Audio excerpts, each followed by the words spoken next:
Ya, sekarang sudah bersambung dengan Ibu Lindsay. Menarik sekali, Bu. Berarti Ibu dulu juga di NII ya, Bu ya? Dulu sempat di NII kalau nggak salah 2 tahun, dari tahun 97, awal tahun 97, terus sampai akhir tahun 98, tepatnya setelah keributan di Jakarta bulan Mei tahun 98, itu saya kayaknya matanya sudah terbuka. Karena mereka pernah bilang gini ke saya, oh ini sih bukan apa-apa, peperangan ini sih bukan apa-apa, peperangan kita nanti mah lebih hebat lagi. Terus itu yang ada di dalam benak saya ya, apalagi yang lebih hebat dari ini. Terus saya punya banyak teman-teman orang Chinese juga, orang-orang bule juga yang tentu saya nggak kenalkan ke mereka. Ada yang diperkosa, terus ada yang tokonya dibakar. Bahkan toko di dekat rumah saya itu, yang toko Cina itu dibakar. Saya ngelihat, is this going to be like this? Apakah akan seperti ini atau yang lebih hebat dari ini? Saya langsung, kalau orang Jawa bilang, copot-copot jantungnya, lepas gitu loh. Terus aku sempat ngerenung, terus karena kan kita di NII tidak diwajibkan untuk sholat 5 waktu, tidak diharuskan untuk sholat 5 waktu. Mereka bilang kan, yang sholat itu di luar Masjidil Haram itu adalah sia-sia, jadi ngapain sholat juga kalau sholatnya itu sia-sia. Terus aku pikir, benar juga ya, kan ada di Quran. Aku dikasih unjuk itu di Quran, sembahyang di luar Masjidil Haram itu adalah sembahyang yang sia-sia. Terus aku pikir, lah kalau gitu ngapain itu pada sembahyang ya, ngapain kiai-kiai pada sembahyang. Terus mereka bilang, ya kita ikuti aja untuk supaya tidak kelihatan apa sih keberadaan kita begitu. Terus aku sempat ngomong, aku kan dekat sekali sama mamaku. Aku bilang, Ma ini kok ada yang aneh ya, anehnya katanya Islam itu seperti ini. Aku kasih unjuk ke mama tuh Quran yang ada terjemahannya. Kalau sembahyang di luar Masjidil Haram itu sia-sia. Terus mamaku bilang, ya wallahu alam lah. Kalau Islam kan bilang gitu, wallahu alam lah, diterima syukur, yang nggak diterima ya itu terserah Allah lah, insya Allah kita diterima. Terus aku ngomong soal kebimbangan saya nih, kebimbangan di dalam Islam. Terus mama bilang, ya udah kamu tuh mendingan sholat tahajud, minta petunjuk Allah, mana yang benar, mana yang harus kamu kerjakan. Kalau emang kamu harus keluar ya keluar. Mama juga nggak suka kamu ada di situ, kok kayaknya ekstremis banget. Mamaku udah wanti-wanti, kok kayaknya ekstremis banget. Nggak bener ini, ntar kamu kalau ditangkap gimana? Kepikiran juga, ketangkap berarti masuk penjara. Aduh, nggak deh. Oke, Bu. Gimana caranya? Kayaknya kita mesti mulai dari awal lagi nih, Bu. Dari mulai perkenalan dulu, Bu. Ibu namanya Ibu Lindsay, ini kedengarannya Chinese, Bu. Apakah Ibu etnis Tionghoa atau gimana, Bu? Bapak ibu saya sih orang dari Tegal ya, tapi bapak itu originalnya itu Chinese, perantauan Chinese. Kalau nggak salah opanya itu mengungsi dari Hong Kong karena dikejar-kejar oleh pihak pemerintah or something. Jadi papa yang Chinese. Waktu papa kawin sama mama juga dia sebenarnya bukan Islam, dia sendiri nggak tahu kepercayaannya apa. Mungkin Konghucu, mungkin Buddhis, saya nggak tahu dan nggak ada yang tahu. Nah, dari situ bapak juga waktu kawin sama mama itu harus ganti nama. Bapak saya namanya itu kan Xinjiang, Lin Xinjiang. Itu mesti ganti nama. Mesti ganti nama untuk bisa kawin sama mama. Dari situ. Berarti itu zaman Soeharto. Jadi ya kayaknya. Ada sedikit darah ya. Tapi kalau sekarang darah yang mengalir ya darah Yesus. Wow. Darah Chinese lagi.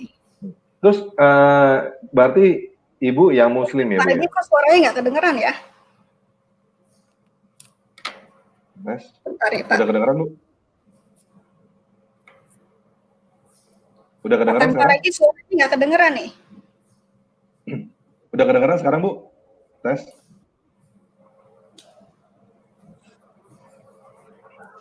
Ya, apakah sekarang sudah kedengeran? Ya, halo, 1, 2, 3. Ya, ini baru kedengeran. Oke. Berarti ayah Chinese, ibu pribumi, dan Muslim ya, Bu ya? Iya. Oke, itu bisa jadi Muslim gimana ceritanya, Bu? Dari kecil udah dia jadi Muslim dan harus menjadi Muslim? Dari kecil mereka udah, mama tuh udah Muslim. Dari kecil udah. Orang Tegal itu kalau nggak salah hampir 100% dulu ya itu orang Islam.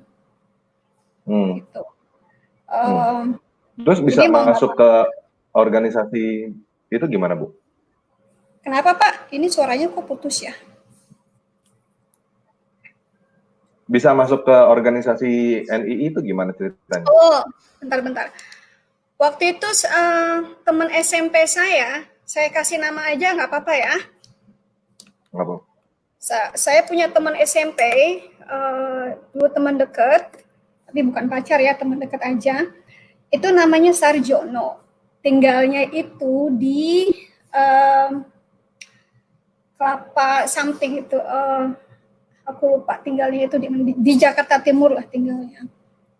Itu datang ke rumah. Waktu itu pas saya ada di rumah, lagi nggak kerja. Diajak, lu mau nggak memperdalam Al-Quran? Terus aku bilang, memperdalam maksudnya gimana? Maksudnya gue suruh ngaji lagi gitu sampai kapan?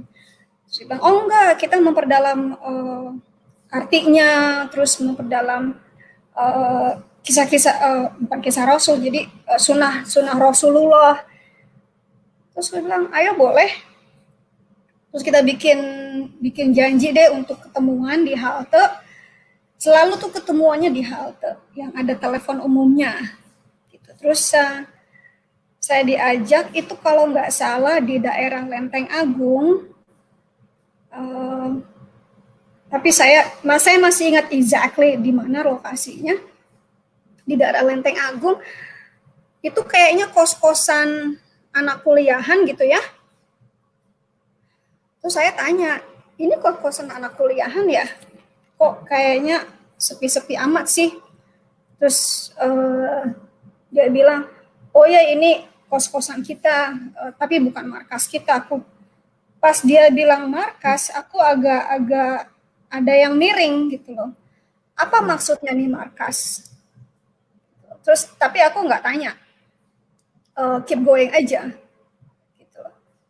Terus dari situ ada orang namanya Pak Lukman. Pak Lukman yang mulai mendidik kita lah. Yang mulai mendidik kita, dikasih ayat, terus dikasih penerangan dengan bahasa Indonesianya. Mulai ada ketertarikan, wah oke nih, kalau begini saya bisa mengerti. Itu tahun berapa itu, Bu? Tahun berapa itu, Bu? 97. Oh, 97, sebelum kerusuhan ya? 97. Ya, 97. Bapak udah lahir ya? Tahun 97 itu. Awal tahun 97. Terus dari situ saya udah tertarik. Nah, gimana nih, mau diterusin lagi nggak? Mereka sengaja menaruh ayat yang kesannya memancing saya untuk mau tahu lebih dalam lagi. Terus oke, kita terusin. Terus kita bikin janji lagi. Ya udah nanti dijemput sama musanya. Terus aku bilang, Musa siapa? Aku bilang gitu. Nah, itu yang bersama saudara itu Musa saudara. Terus aku bilang, loh ini Sarjono bukan Musa. Saya baru tahu kalau mereka dikasih nama-nama tertentu untuk menyamarkan. Setelah pertemuan berikutnya tetap juga rahasia. Nah, itu lokasinya pindah ke kayaknya Jati Padang. Tepatnya itu di depan SMP 28 di Pasar Minggu. SMP 28 di Jati Padang. Itu di depan ada gang kecil ya, masuk ke situ lokasinya. Di situ ada bapak-bapak ibu-ibu yang udah berumur ya. Yang anaknya 4, 2 masih kecil-kecil, 1 masih SMP, 1 SMA. Saya kasih nama aja nih karena mereka juga bukan nama sebenarnya. Namanya itu Pak Nahar dan Ibu Nahar. Nah, dari situ saya dibimbing lebih dalam lagi mengenai NII ini. Nah, setelah tercium, ada tetangga yang udah mulai menanyakan, kenapa banyak orang di situ, kenapa yang datang tuh berganti-ganti setiap hari. Udah mulai tercium. Itu pada saat itu umur berapa, Ibu? Saya nggak tahu umur berapa ya. Ibu pada saat itu umur berapa? Coba dihitung ya. Saya kelahiran tahun 75, itu tahun 97. 22 kayaknya ya. 22 ya. 22. 97. Masih semangat-semangatnya. Saya kelahiran tahun 75 dan itu tahun 97 kejadiannya. Jadi 22 tahun lah. Iya, 22. Ya, 22 lah. Okay. Masih semangat-semangatnya ya. Terus kita pindah. Kepindahannya juga saya nggak tahu. Karena berikutnya saya dijemput dari pihak Ibrahim, bukan lagi Musa yang jemput saya, tapi pihak Ibrahim. Itu saya dijemput, saya tanya, kita ini mau kemana? Terus dia bilang, oh kita ke rumah Pak Nahar. Loh Pak Nahar bukannya di Pasar Minggu. Oh kita sudah dipindahkan. Dia bilang gitu. Dipindahkannya kemana? Ternyata dipindahkannya itu di wilayah Srengseng Sawah. Lebih jauh lagi, lebih jauh dari Lenteng Agung. Di situ. Anehnya mereka percaya penuh ke saya dikasih, oh kalau mau ke sini pakai angkot ini, pakai angkot ini, pakai angkot ini, begitu. Ya udah, jadi saya sering datang tuh, saya waktu itu malah pakai jilbab. Gitu. Lucu kelihatannya kalau saya pakai jilbab. Terus saya ditawarkan untuk istilahnya berikrar. Itu kita nginep, mereka bilangnya itu di camp, kita nginep selama 2 malam. Itu kita istilahnya diberi masukan lagi, diberi akidah yang lebih lagi. Ada namanya ini dari pihak Nuh memberi akidah ini dari pihak Hud memberi akidah ini. Saya kenal ada yang namanya Pak Usman. Pak Usman itu sebagai Hud kalau nggak salah memberikan akidah yang lebih, istilahnya kita jangan takut, gitu. Jangan takut kalau kita ketahuan, ya kita pura-pura nggak tahu aja. Tidak boleh kita dilarang untuk memberitahu di mana lokasi mereka, di mana keberadaan mereka, siapa-siapa saja orangnya, itu kita dilarang untuk kalau kita ditangkap dilarang untuk memberitahu siapa di dalamnya. Nah, mereka nggak pernah bilang ke saya kalau keluar bagaimana, tapi karena saya nggak pernah nanya bagaimana kalau keluar. Cuma mereka wanti-wanti, itu orang-orang yang keluar itu biasanya tidak akan selamat. Tapi saya nggak nanya lebih lanjut lagi, maksudnya apa nggak akan selamat, itu saya nggak ngerti. Nah, saya udah ikrar waktu itu, kita juga diharuskan untuk infak ya, sebulan sekali harus infak. Saya waktu itu kasih mereka sekitar 500.000 per bulan untuk infak. Udah gitu pas tahun 98 itu Mei, saya kayaknya udah mulai capek karena mereka datang ke tempat kerja saya, mereka nungguin saya kerja, mereka nungguin di rumah sampai saya pulang. Mama saya tuh sampai istilahnya, ini orang datang terus, kamu ada apa sih? Sampai bertanya, ada apa sih? Lah nggak ada apa-apa, Mak. Biasa aja. Nah, tahun 98 setelah kejadian Mei 98 itu yang bakar-bakaran di Jakarta, saya mulai berpikir, saya nggak mau ketemu sama siapa-siapa, saya menyendiri dulu. Itu saya pulang ke Tegal, menyendiri, karena saya nggak mau ketemu sama siapa-siapa, saya mau mikir. Balik lagi ke Jakarta, saya mengikuti apa petunjuk mama saya untuk sholat tahajud, untuk meminta petunjuk dari Allah, gitu kan. Lu kalau bingung-bingung minta petunjuk, lu sholat tahajud minta sama Allah pasti dikasih tunjuk. Ya udah, jadi saya nggak tahu tepatnya itu kapan, pokoknya akhir tahun 98 itu. Saya sholat tahajud dari jam 2 pagi sampai subuh. Itu di antara tahajud dan subuh itu, saya baca Yasin sampai selesai, ngebut istilahnya kayak kereta. Terus baca kursi, baca Al-Fatihah, memohon, sembahyang lagi, jungkir balik, bolak-balik, sampai capek. Nah, pas subuh, aku bilang gini, istilahnya nantangin Allah nih. Allah, aku nih udah tahajud dari jam 2 pagi, tapi aku belum mendengar apapun dari Engkau. Apa yang harus aku putuskan? Ini adalah hidup dan matiku. Aku ingin mendengar dari kamu, dari Engkau. Subuh ini adalah subuh yang terakhir.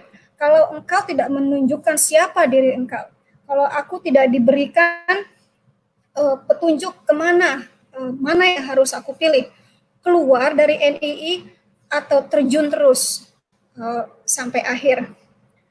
Sholat subuh selesai, saya tunggu. Biasanya kan sholat subuh saya langsung bangun, tidur lagi. Ini enggak, saya tunggu. Nggak ada jawaban juga, akhirnya saya bilang gini, saya lepas itu mukena, saya taruh, lepas jilbab saya kasih tangan ke Allah istilahnya.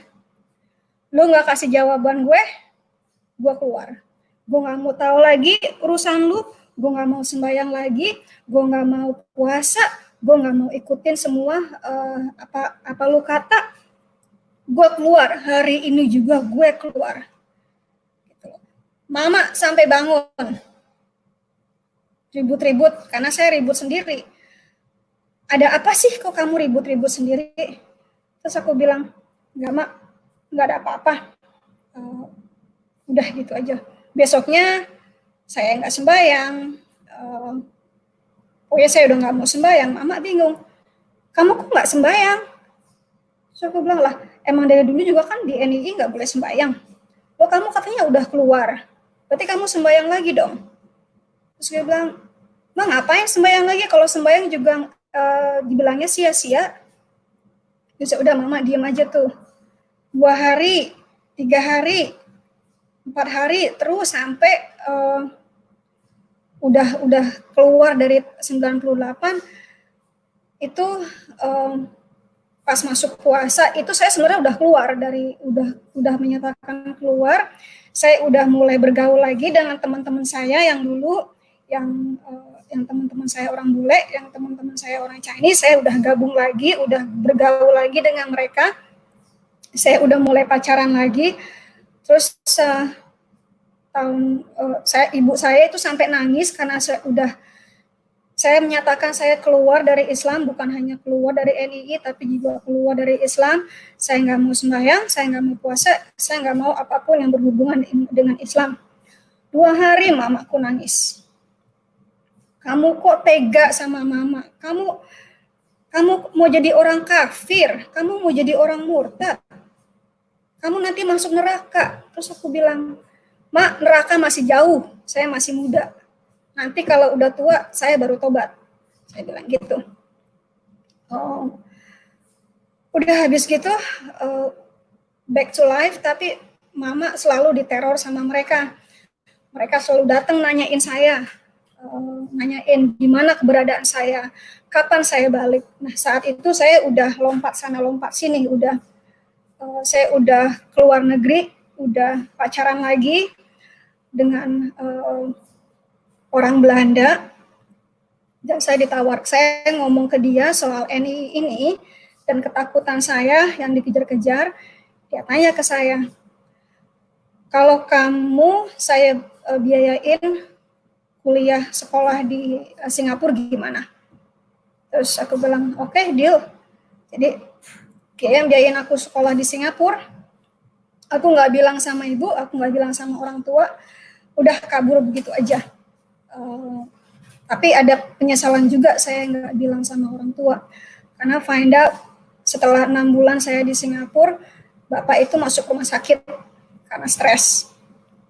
Saya balik dan saya gagalkan kuliah saya yang di Singapura.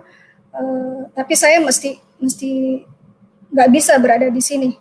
Karena saya ingat dulu si Ibrahim itu bilang, saya nggak bisa keluar. Karena saya sudah berjanji. Saya sudah berjanji untuk setia kepada NII. Gitu. Terus, hello, suami baru bangun. We're having a holy gossip. We're having a holy gossip.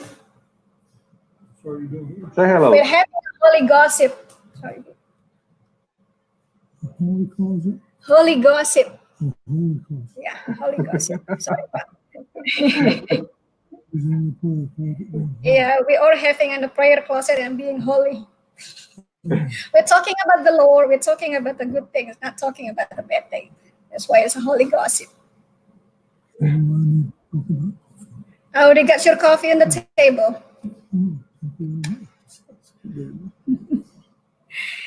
Sorry Pak. Dia ngerti bahasa Indonesia? Dikenalin dong. Dia nggak bisa bahasa Indonesia sama sekali. Anakku yang bisa bahasa Indonesia cuma ngerti makasih, sama-sama, itu aja. Cuma bisa bilang makasih, sama-sama, terus selalu bilang cepetan, ganti baju, itu tahunya. Dari mana tadi? Terus dari kabur ya ke Singapura, balik lagi ke Indonesia karena bapak sakit. Terus saya tetap bergaul dengan teman-teman saya mencoba menghindari orang-orang NII ini. Saya tinggal di rumah teman saya, yang rumahnya itu di belakang Atmajaya, karena saya juga sebenarnya udah punya kosan sendiri, udah punya tempat kos sendiri di Kuningan, tapi saya bolak-balik dari Kuningan ke teman saya yang di belakang Atmajaya itu. Mama sudah saya kasih lihat gimana saya tinggal di Kuningan, tempat saya itu aman, jadi nggak ada yang bisa masuk begitu aja karena harus melewati satpam kalau mau masuk, dan harus telepon ke saya dulu, ke ruangan saya dulu sebelum bisa dipersilakan masuk. Jadi saya udah merasa aman di situ. Nah, saya tinggal sama teman saya ini di Atmajaya, di belakang Atmajaya. Saya ketemu dengan pacar yang baru, karena saya putus nih sama si Belanda, pacar yang baru. Terus dari situ, udahlah kita melanglang, pindah sana, pindah sini, melanglang buana lah bersama. Gitu loh, kerja bareng juga. Terus aku putus lagi sama dia, karena aku bilang, aku mesti serius, aku mesti benar-benar keluar dari sini. Bukan hanya temporary aja, tapi it has to be permanent. Gitu. Terus karena saat itu dia masih ada kaitan pernikahan, jadi dia tidak bisa tidak bisa melangsungkan lebih serius. Terus gue bilang, it's okay, nggak apa-apa. That's no big deal. Lalu aku bukalah itu sayembara di internet. Terus siapa yang melamar aku duluan, aku kawin. Wow. Akhirnya dari situ ada orang Jerman dari Amerika yang kelahiran New York melamar aku. Terus aku bilang, kalau kamu serius, kamu datang, kita kawin. Oke, dia langsung arrange tiket. Hari Kamis aku jemput dia di bandara. Hari Jumat kita ke KUA untuk menjadi mu'alaf. Jadi kita berdua jadi mu'alaf lagi. Itu mama senang sekali melihat kita berdua jadi mu'alaf. Terus ada negosiasi dengan Pak Penghulu, ya. Kan saya bilang sama Pak Penghulu, Pak, kita mau merit cepet-cepet nih, nggak mau kelamaan karena tiketnya udah kebeli, jadi mesti cepetan kawinnya. Negosiasi yang tadinya dia minta, si penghulu ini minta 5 juta, saya nggak kasih. Saya bilang, Pak, Bapak minta 5 juta, Bapak pikir itu uang bisa gali dari tanah ya? Saya bilang, saya tahu atasan Bapak, saya bisa telepon atasan Bapak sekarang juga, dan hari ini juga Bapak dipecat. Bapak mau itu? Terus si Bapak bilang, oh jangan Bu, jangan begitu dong, jangan begitu sama saya. Ya udah kita bikin negosiasi deh, gimana kalau 2 juta? Saya bilang, saya cuma punya 1 juta.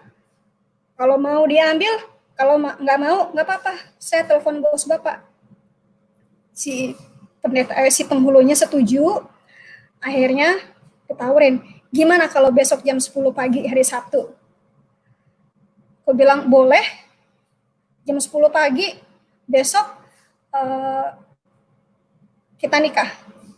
Ya udah, jadi yang datang itu cuma, dadakannya itu cuma pihak keluarga aja, nggak ada orang-orang lain yang datang, hanya pihak keluarga aja, disaksikan hanya pihak keluarga aja. Yang belakangan pihak keluarga ini bahkan yang mengancam untuk membunuh saya setelah mereka tahu saya keluar dari Islam. Nah dari situ hari Jumat kita negosiasi sama penghulu, hari Sabtu kita dinikahin, hari Seninnya saya ambil itu surat nikah di KUA, langsung saya translate ke penterjemah yang disahkan oleh pihak embassy. Hari itu juga saya apply untuk visa keluar dari Indonesia. Itu hari Senin saya aplikasi. Hari Rabu itu saya sudah di-approve. Oleh embassy. Saya interview hari itu juga, hari Rabu itu juga. Ternyata nggak sesulit yang saya bayangkan, karena yang saya tahu pengalaman dari teman-teman itu, interview di American Embassy itu susah sekali dan memakan waktu yang lama untuk mendapatkan visa. Tapi saat itu aneh juga, saya datang, mereka sudah lihat semua perjalanan saya melalui paspor saya ya, yang sudah banyak stamp sana sini, yang sudah penuh. Cuma satu yang mereka tanya, kamu have you been to United States? Aku bilang belum, tapi saya akan kalau saya di-approve. Terus dia langsung tanda tangan, kasih ke saya, ada 2 package, itu amplop besar ya, amplop coklat yang tidak boleh saya buka, yang dibuka hanya oleh pihak imigrasi di Chicago nanti. Oke, udah gitu aja. Terus dia bilang, welcome to America, enjoy your trip. Udah, besoknya kita langsung terbang. Jadi kilat sekali ya. Kisah kilat. Aku pikir ini amazing sekali bisa secepat ini, gitu loh. Hanya makan waktu kurang dari 2 minggu, seminggu lah itu kita udah terbang ke Amerika. gitu loh. Saya tidak ada penyesalan sama sekali. Saya merasa terbebas, merasa merasa tidak ada kekangan lagi. Tapi ternyata mereka masih menteror mama saya. Mama waktu itu jatuh sakit dan meninggal di tahun 2001 September tanggal 11 2001. Saya dapat telepon jam 7 pagi dari tetangga saya. Jam 9 paginya itu 9/11 terjadi, Twin Tower itu roboh. Jadi saya lagi hamil besar, saya nggak bisa keluar, saya cuma bisa nangis aja. Gitu loh. Ternyata itu mungkin yang mereka maksud ya. Kalau saya nggak akan selamat. Ternyata mama saya yang diuber-uber. Karena selama ini dia yang melindungi saya. Meskipun dia kecewa, saya keluar dari Islam.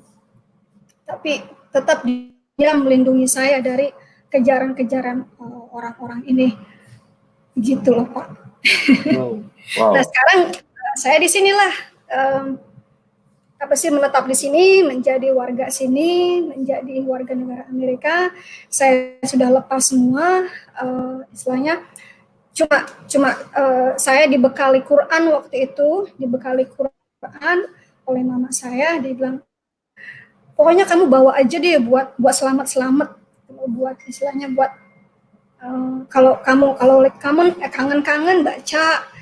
Terus iyalah aku bawa itu Quran, tapi nggak pernah aku buka sekalipun. Aku pikir ngapain aku buka-buka lagi, itu lembaran lama.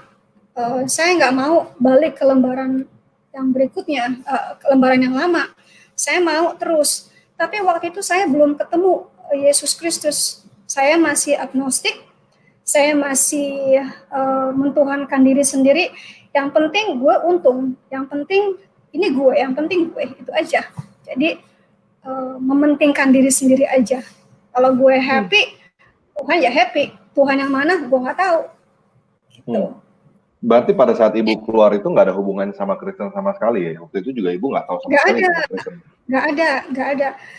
Saya ada beberapa teman orang Kristen, tapi mereka tidak pernah menginjili saya. Gitu. Saya banyak orang Yahudi, teman-teman orang Yahudi, mereka nggak pernah mengajak-ngajak saya untuk ikut agama mereka. Istilahnya cool-cool aja, kita clubbing bareng gitu ya, kita party bareng gitu. Karena mereka udah menganggap saya bukan Islam lagi. Gitu loh. Kalau ada yang tanya nih, itu Silin, apa sih kepercayaannya, apa sih agamanya? Jawaban mereka gado-gado. Bu, terus apa yang bikin ibu gue mesti keluar sekarang juga, gue mesti keluar kayak gitu tadi? Karena mereka datangnya itu ya udah semakin sering datang ke rumah. Saya selalu merasa takut, aduh kalau aku datang ke rumah nengokin mama, pas mereka ada gimana? Selalu ada ketakutan di situ, dan mereka juga bilang situ nggak akan selamat gitu. Dari situ udah kayaknya ada ketakutan sendiri ya, namanya juga saya anak sendiri ya, anak cuma satu, saya nggak ada saudara kandung, cuma sendiri, saya perempuan pula. Mama juga udah wanti-wanti, aduh mendingan kamu pergi aja lah dari sini, ngapain sih di sini gitu loh, bikin pusing mama aja. Nah, mama pikir kan begitu saya keluar, udah gitu aja episodenya selesai. Ternyata enggak, mereka terus kejar-kejar ibu, mereka terus meneror ibu. Tanya, ibu anaknya kemana? Oh, anaknya lagi di Hong Kong sekarang, kerja di Hong Kong. Berapa lama pulang? Berapa lama lagi sampai pulang? Wah, saya mana tahu anak itu kalau udah kerja bisa 6 bulan, 3 bulan, 6 bulan baru pulang. Tapi terus mereka mengintai ibu saya. Sekarang udah 20 tahunan berarti ibu ya? Ada yang pernah kontak ibu apa enggak, Bu? Ada dari mantan Musa ya, yang namanya Sarjono ini, ya kontak saya di Facebook, terus menegur saya, Anti sudah keluar, sudah menjadi musuh bagi saya. Terus karena saya waktu itu udah Kristen, sudah menjadi musuh bagi saya dan keluarga. Terus saya bilang, yang menjadi musuh itu bukan saya, tapi Yesus yang ada dalam diri saya yang kamu anggap musuh. Saya menyayangi kamu dan keluarga kamu, dan setiap hari berdoa agar kamu menerima Yesus Kristus. Udah itu aja, dia nggak pernah lagi hubungi saya. Terus kakaknya mulai hubungi saya, namanya Umi Kultum. Itu hubungi saya, kamu gimana kabarnya, udah enak ya di Amerika? Terus aku bilang, puji Tuhan saya sudah bersama Yesus, jadi lebih enak lagi. Oh kamu sudah keluar ya dari akidah, kamu sudah keluar ya dari Madinah. Kan kita menamakan orang NI dalam itu Madinah. Orang yang belum masuk NI itu masih di Mekah. Terus aku bilang, puji Tuhan saya dikeluarkan dari got yang paling kotor oleh Yesus Kristus.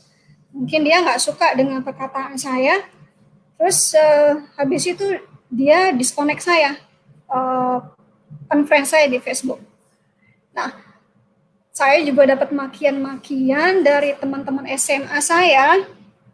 Teman SMA saya sendiri yang dulu bergaul bareng ya, bilang begini, wah ini laporin aja nih ke polisi. Terus ada yang bilang, nggak bisa bro, dia di LM, jadi di luar negeri. Wah kalau kesini kita perkosa aja rame-rame, dibilang gitu. Itu bahasanya udah kotor sekali. Terus saya tetap di komen itu, saya tetap berdoa untuk kamu dan keluarga kamu dan teman-teman yang masih Islam, meskipun kamu menghina saya, mengancam saya, tapi dengan kasih Yesus, saya tetap mengasihi kalian. Kalau ada yang butuhkan, tolong kasih tahu saya, mungkin saya bisa bantu. Oh itu makian lagi, alah sok kaya lu, lagu lu, itu semua turun, itu kandang binatang semuanya turun. Saya biarin aja. Tapi ada stresnya juga loh. Kalau setiap hari ya ada kata-kata itu, kandang binatang itu masuk, istilahnya saya baca di page saya, di Facebook saya, tapi saya nggak akan hapus.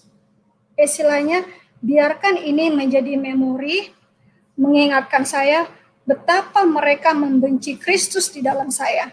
Bukan saya yang mereka benci, karena dulu mereka senang dengan saya, bergaul dengan saya. Tapi begitu saya memiliki Kristus, mereka jadi berbalik sangat membenci, bahkan mengancam untuk membunuh. Keluarga saya pun yang hadir di situ waktu pernikahan saya, itu bahkan mengancam kematian saya. Mengancam kalau lu sampai ke sini, balik ke sini, lu yang gue cari pertama kali, gue penggal leher lu. Kenapa bisa sampai begitu, Bu? Maksudnya, kenapa bisa begitu? Nggak tahu, Pak. Nggak tahu kenapa bisa sampai begitu. Kalau menurut saya ya karena Kristus di dalam saya, itu yang sebenarnya mereka benci. Itu bukan saya sendiri ya. Ini saya ada. Jadi pada saat Ibu menyatakan diri sebagai Kristen, mereka langsung responnya seperti itu ya? Bukan saya yang mereka benci, tapi Kristus yang ada dalam diri saya yang mereka benci. Berarti tadi, sorry Bu, saya ulangi lagi pertanyaannya. Tadi nih ya, kalau keluarga mereka membenci mereka, tiba-tiba against mereka, tidak bersama mereka, aku bilang bukan kamu yang mereka benci sebenarnya, tapi roh yang ada di dalam diri kamu yang mereka benci. Mereka sendiri nggak tahu kenapa mereka benci kamu. Nah, hanya roh mereka yang mengerti. Nah, kita yang berarti baru, itu tadi pada saat Ibu menyatakan diri sebagai Kristen, mereka langsung berubah begitu, Ibu? Kehadiran Roh Kudus, kita belum bisa membedakan mana suara Roh Kudus, mana suara kita sendiri, dan mana suara-suara setan. Itu belum bisa membedakan. Tapi kalau kita setiap hari itu membaca Alkitab, berbicara dengan Roh Kudus, karena yang ada di sini sekarang itu Roh Kudus. Yang bersama kita nih sekarang nih, itu Roh Kudus. Yesus ada di sebelah kanan Bapa. Bapa ada di tahta. Yang bekerja di sini itu Roh Kudus. Jadi berbicara dengan Roh Kudus seperti saya berbicara dengan tanpa ragi, dengan mereka-mereka yang lainnya. Setiap hari saya bangun tidur, saya minta Roh Kudus untuk menguatkan saya karena saya lemah. Pertama kali begitu tidur pun pergi tidur, pertama yang saya minta untuk melindungi saya adalah Roh Kudus. Oke, berarti dimusuhi pas menyatakan diri sebagai Kristen, Ibu?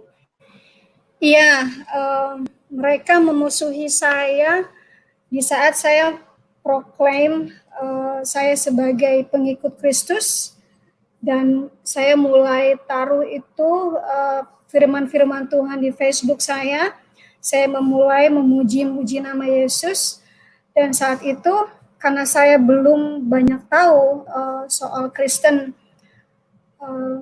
jadi saya hanya menaruh firman-firman saja dan apa yang ada di hati saya seperti devotion gitu. Dari situ bahkan teman dekat saya sendiri yang paling dekat itu bilang gini, gue nggak mau lagi berteman sama lu sampai lu balik lagi, maksudnya balik lagi ke Islam, keluar dari Kristen. Terus aku bilang ke dia, saya sudah mendapat karunia dari Yesus Kristus. Saya sudah melihat terang. Saya sudah melihat bagaimana jalan yang lurus. Jadi saya nggak mau balik. Kenapa saya bisa menjadi Kristen? Pertanyaannya gampang sekali. Kita itu dipilih oleh Yesus. Tahu nggak? Bukan saya yang memilih Yesus, tapi Yesus sendiri yang memilih saya. Kejadiannya waktu itu, saya sudah mulai masuk ke gereja ya, sudah mulai dengerin lagu-lagu Kristen, tapi saya belum mendeklarasi kalau saya ini adalah pengikut Kristus. Malam itu, hari Selasa malam, setelah saya makan malam dengan anak-anak, itu saya ke dapur nyalain iTunes saya yang isinya itu lagu-lagu Kristen. Kita nyanyi bareng dengan roommate. Waktu itu ada roommate saya namanya Joanne, dia Kristen. Terus karena udah malam kita besok mulai kerja lagi, jadi kita masing-masing masuk ke kamar. iTunes masih menyala, Saya masuk kamar, saya tutup pintu, saya nyanyi-nyanyi, ngikutin lagu-lagu yang di iTunes tersebut. Tapi anehnya ya, setiap kali saya mau membawakan nama Yesus, You are my King, Jesus, you are my King, itu nggak bisa keluar nama Yesus dari mulut saya. Saya tuh kayak dikunci mulut saya. Yang keluar itu bukan Yesus, tapi nama yang aneh-aneh yang bukan Jesus. Lidah saya sampai kaku, kram, itu seakan frozen, itu sakit. Saya frustasi karena saya nggak mungkin ngetok pintu roommate saya, udah tengah malam. Terus saya tetap mencoba mengeluarkan nama Yesus, tapi nggak bisa keluar. Akhirnya karena saya sangat frustasi, saya teriak itu tengah malam, Help me, Jesus. Begitu nama Yesus itu keluar dari mulut saya merasa ada yang sangat gelap, sangat hitam, sangat menakutkan. Saya merasakan itu ada pecah ya, seperti telur yang pecah. Dan saya terjengkang ke belakang ke headboard saya waktu itu. Di masa yang bersamaan, di saat yang bersamaan di sebelah kiri itu ada pintu saya, kok kayak terkuak gitu, terbuka. Dan cahaya keluar dari situ menerangi seluruh kamar saya. Begitu kamar itu terang, tapi mata saya nggak silau. Saya ada melihat bayangan, tapi saya nggak tahu bayangan siapa. Begitu cahaya itu pergi, ada rasa damai di saya. Ada rasa kasih, seakan ada yang memeluk diri saya. Ada rasa ketentraman yang tidak pernah saya punya, yang tidak pernah saya dapatkan, meskipun dari orang tua saya. Ada kedamaian tersendiri. Nah, waktu teriak-teriak itu kalau saya di Indonesia mungkin tetangga udah pada keluar ya. Tetapi karena saya di Amerika, tetangga ini berjauhan dan rumah kami juga waktu itu tuh kayak kedap suara. Jadi nggak ada yang dengar. Saya sampai ketiduran. Saya itu menangis karena damai, menangis karena begitu sejuk, betapa kasih yang saya terima waktu itu. Saya sendiri nggak tahu. Saya sampai ketiduran dan kamar saya terbuka setengah. Saya pikir, siapa yang tadi masuk? Kamar saya tutup. Tapi sekarang kamar terbuka separuh. Tapi saya nggak tutup lagi. Biarkan saja begitu. Besok paginya saya cerita ke teman saya, Joanne, apa yang terjadi malam itu. Dia cuma ambil phone-nya aja. Terus dia bilang, "Oke, I'll call you later." Udah gitu aja. Jam 4 sore dia telepon saya. Dia tanya, "Lin, mau datang nggak ke gerejaku malam ini? Kamu ada acara nggak malam ini?" Aku bilang, "Aku nggak ada acara, boleh, tapi aku nggak tahu di mana gerejamu." Terus dia bilang, "I'll pick you up." Jadi saya keluar kantor harusnya jam 5. Tapi saya minta izin sama bos saya keluar 4.30. Saya dikasih keluar karena perjalanan dari kantor ke rumah itu 30 menit karena traffic. Jam 5.30 dia jemput saya. Kita ke gerejanya dia yang ada di Fort Pierce, itu yang ada di bagian utara di mana saya tinggal, di tempat yang ramai. Nah, disitulah si pendeta itu menawarkan, siapa di antara saudara yang belum pernah menerima Yesus sebagai juru selamat dan mau menerima Yesus sebagai juru selamat. Saya langsung angkat tangan, cepat. Terus udah saya dipanggil ya ke altar. Terus saya dibantu doa untuk menerima Yesus Kristus. Setelah saya dibimbing menerima Yesus Kristus, tangan pendeta itu ada di kepala saya, mendoakan saya. Setelah pendeta itu mendoakan saya ambruk, saya lemas. Saya tidak tahu itu apa, ada kekuatan apa, tapi saya lemes, saya ambruk, saya dibangunkan dan didudukkan di kursi saya. Itu luar biasa sekali. Wow. Sudah kedengaran belum Pak kejadian saya menerima Yesus secara umum. Jadi bukan hanya suaranya udah kedengaran aja. Belum kedengaran kayaknya suaranya. Oh ya, saya menjelaskan tadi ya, ada level Musa, ada level Ibrahim, ada level Nuh. Itu seperti government system. Itu seperti government system ya. Jadi kan ada mayor, ada gubernur, ada senate, ada yang lainnya sampai ke atas. Itu diawali dengan Musa dulu, level Musa. Level Musa itu kalau di sini ya mungkin level kayak mayor atau kayak camat atau bupati. Nah, lalu kalau iman mereka sudah bagus, sudah dengan training, dengan akidah, dengan training, dengan berapa banyak umat, maka dinaikkan menjadi Ibrahim. Ibrahim itu seperti level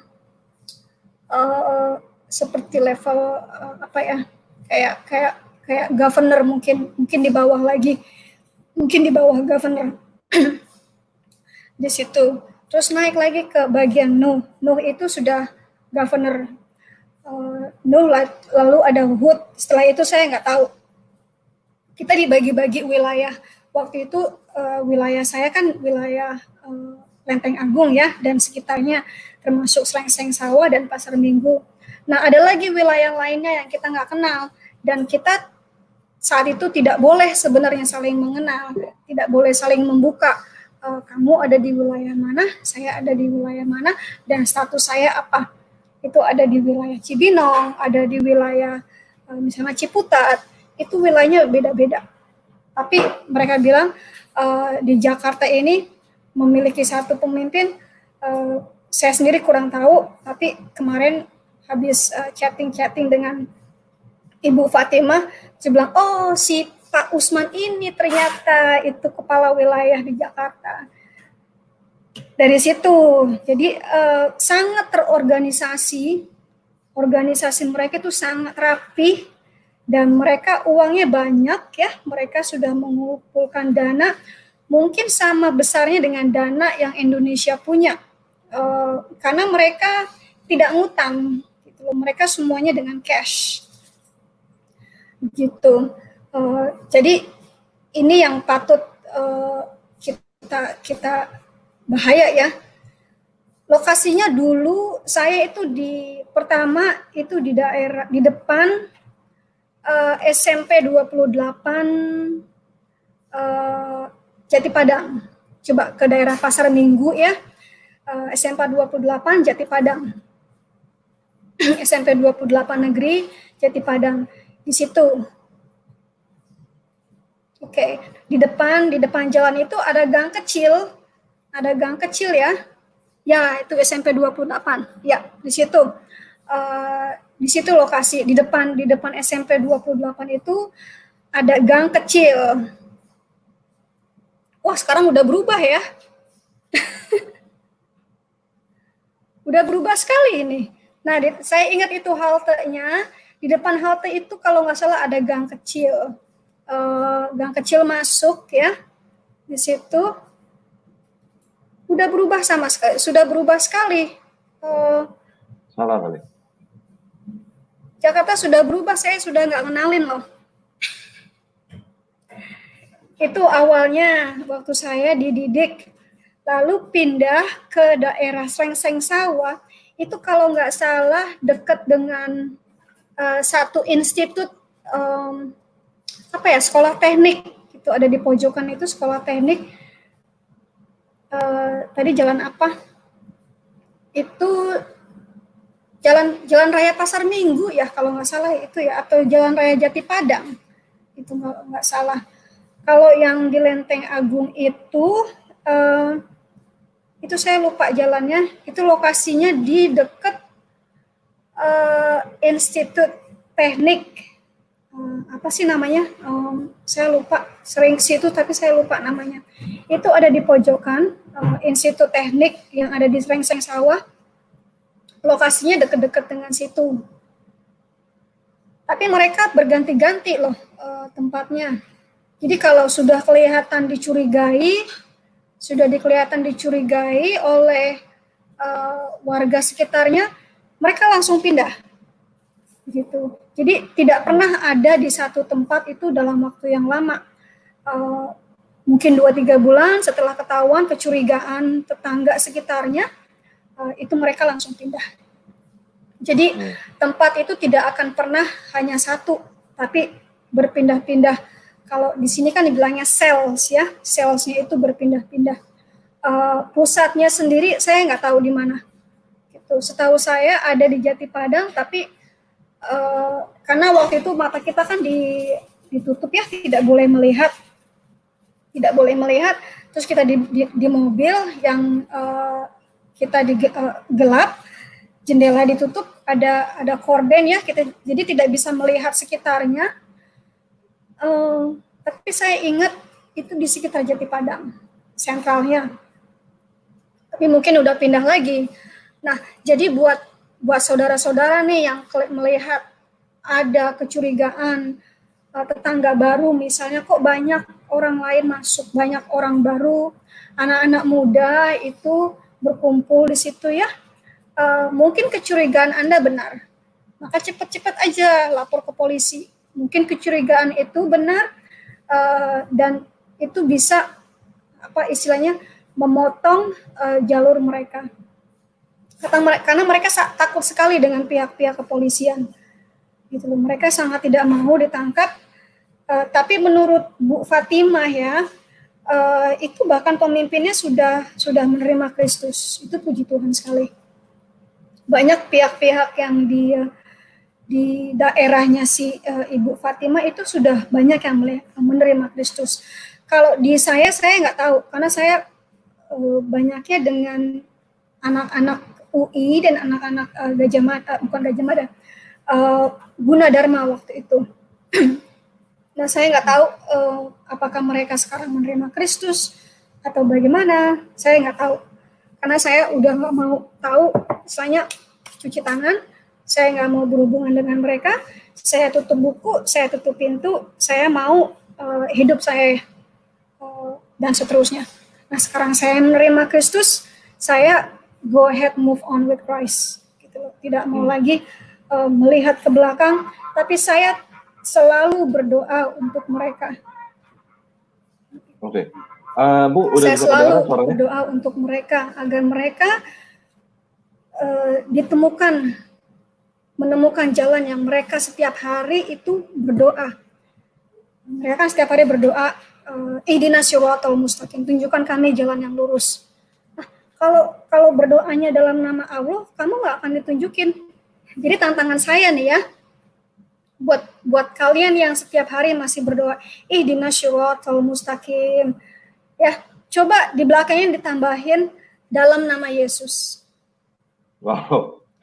Setiap kali berdoa, alhamdulillahirabbil alamin arrahmanirrahim maliki yaumiddin iyyaka na'budu wa iyyaka nasta'in ihdinas siratal mustaqim siratal ladzina an'amta 'alaihim ghairil maghdubi 'alaihim waladdallin, dalam nama Yesus.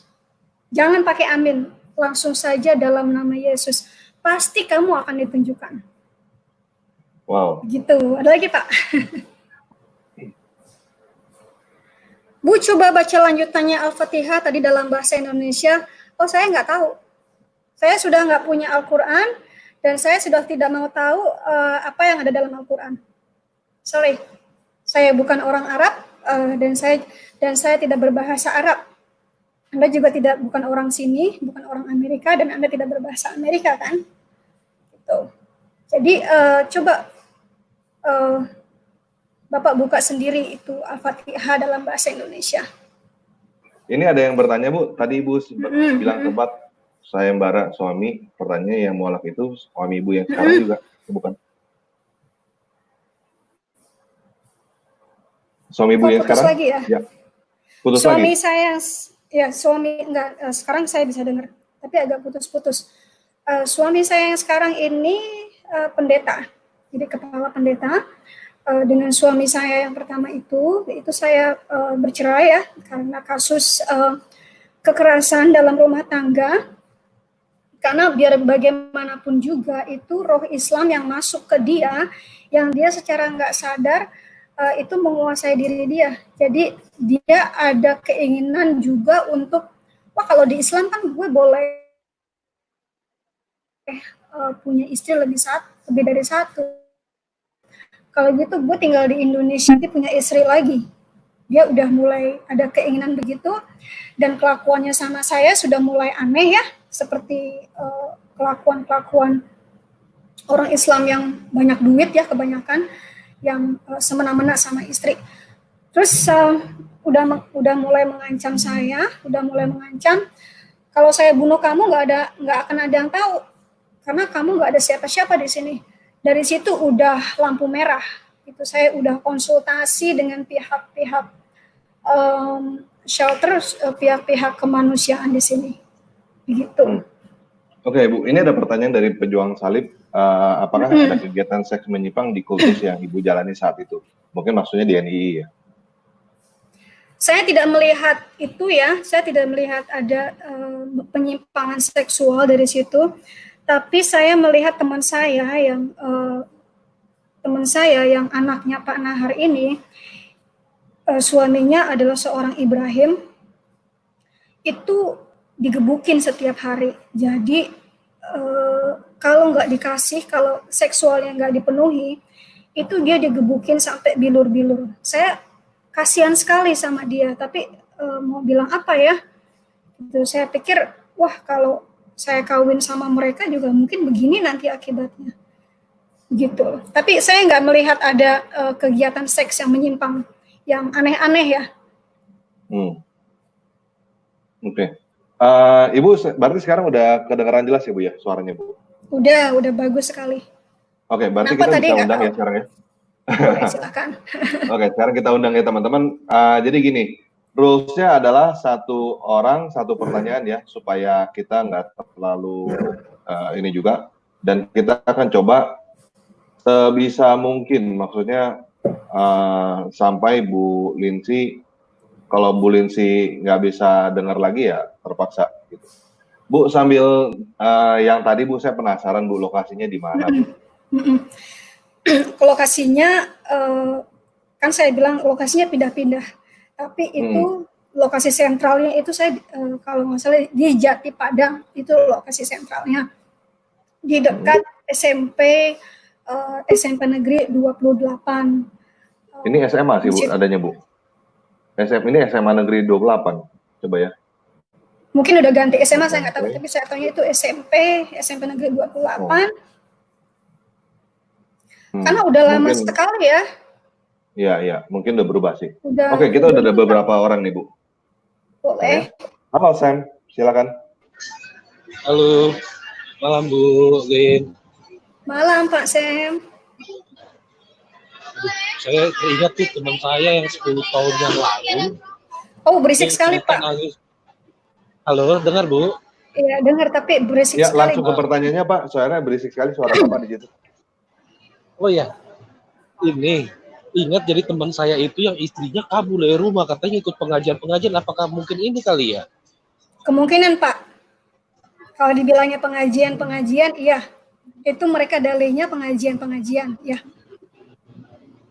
Terus ini Bu, saya ada nanya di live chat. Kan di Al-Quran itu kan ada juga kosakata al-masih, rohala, firman Allah. Kenapa? Apakah memang Al-Quran itu kurang meningkatkan arti makna kosakata itu ya? Suaranya putus loh Pak. Putus. Halo. Ulang lagi Pak.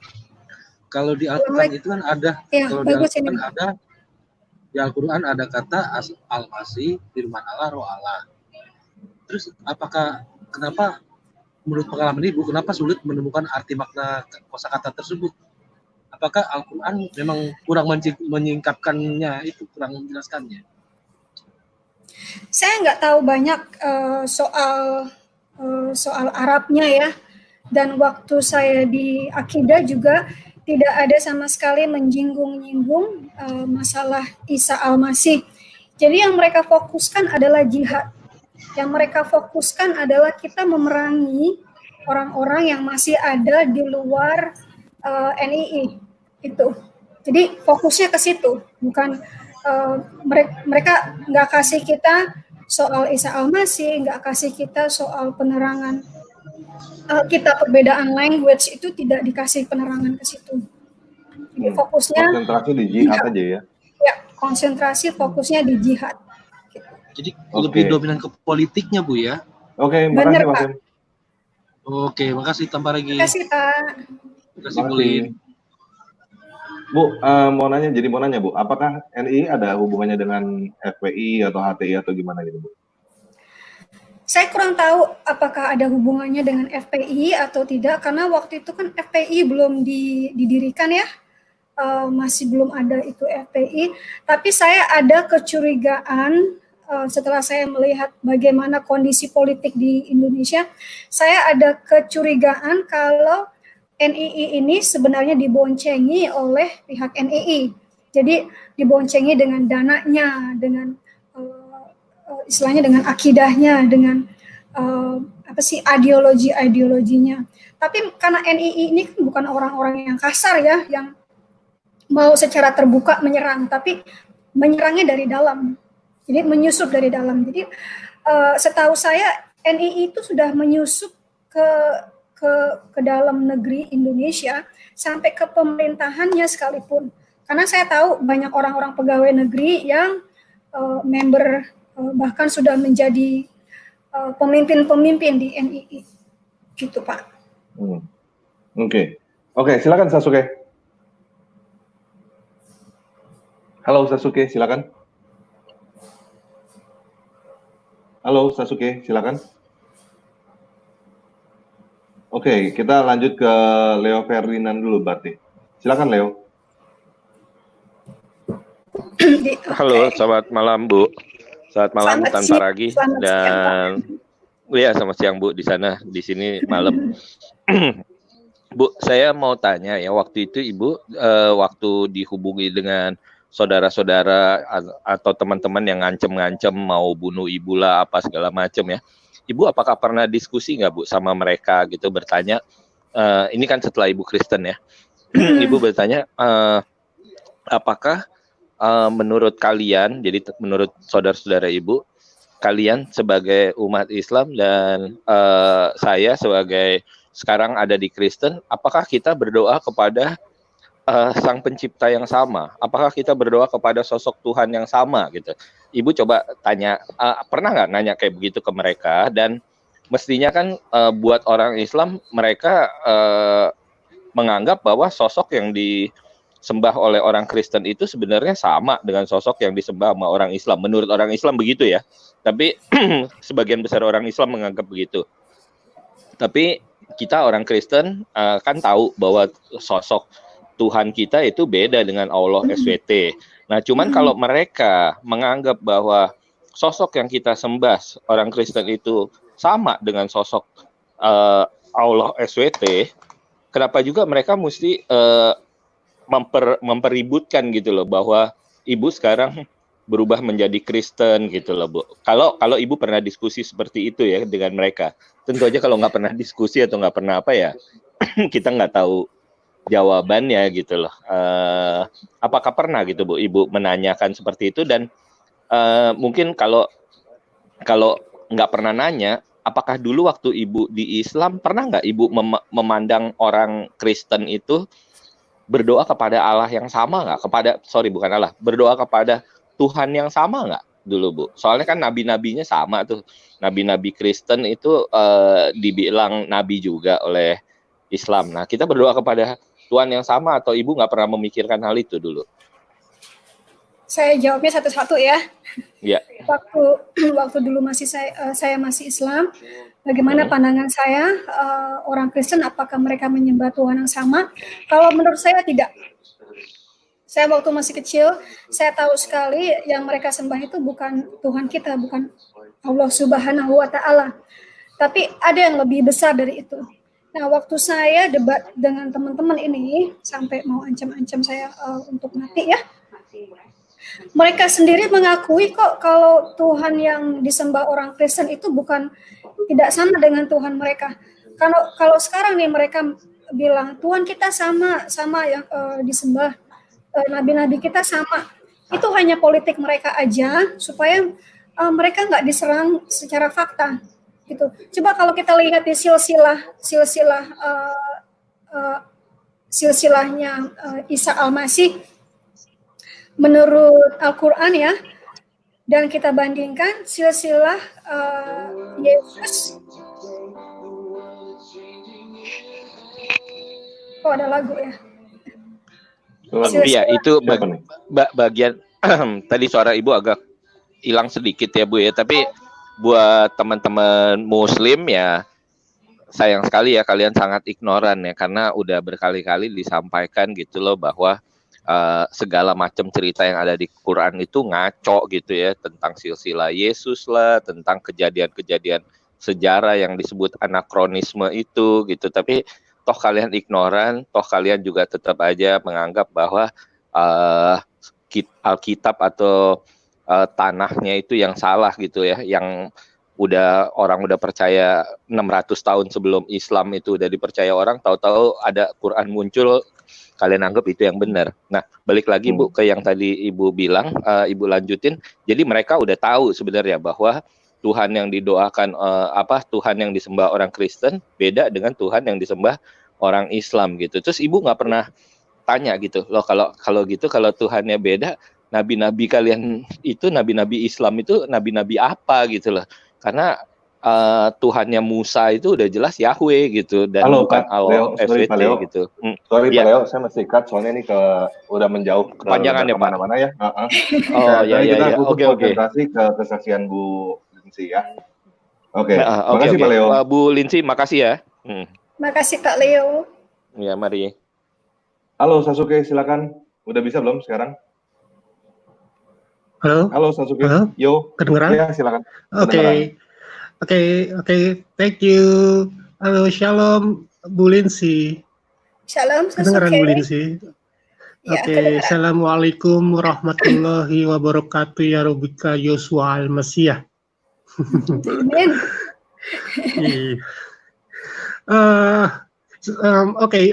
First of all, let me ask you something.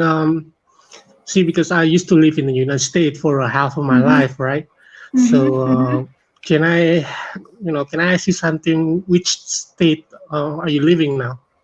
I'm in Florida. I'm in California. I'm in Florida. Florida. Well, yeah, I used to live in Florida in Tallahassee. Oh, that's so far away. I'm not far from Miami.